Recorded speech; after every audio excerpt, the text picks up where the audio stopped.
On behalf of Chief Sunday Adeyemo Adeniyi, popularly known as Igboho, we'd like to send a condolence message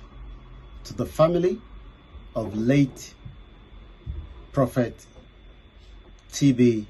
Joshua. Chief Sunday Igboho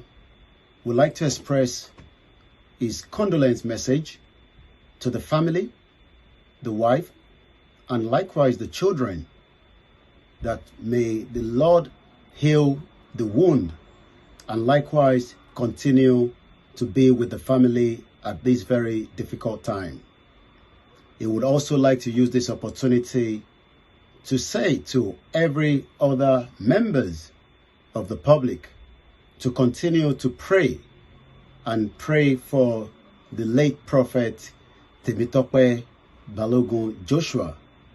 a Yoruba man and a real man of God that passed on after spending a very good time in the hands of the Lord. Likewise, Chief Sunday Igboho wishes to express his real sympathy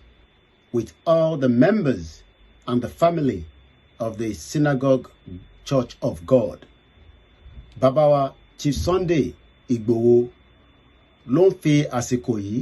láti fi kí àwọn mọ̀lẹ́bí bàbá wa tí ó tolóògbé, bàbá wa Prophet Temitope Balogun Joshua, pé àwọn kí àwọn ẹbí àti mọ̀lẹ́bí ní àsìkò yìí àti wákàtí pé ẹ kú àfaradì bàbá wa tí ó dolóògbé, pé Ọlọ́run á tẹ́ wọn sí afẹ́fẹ́ rere o. Orúkọ tèmi á máa jẹ́ Olayomi Koiki, agbẹnusọ fún bàbá wa Chief Sunday Igboho, 13th of June 2021.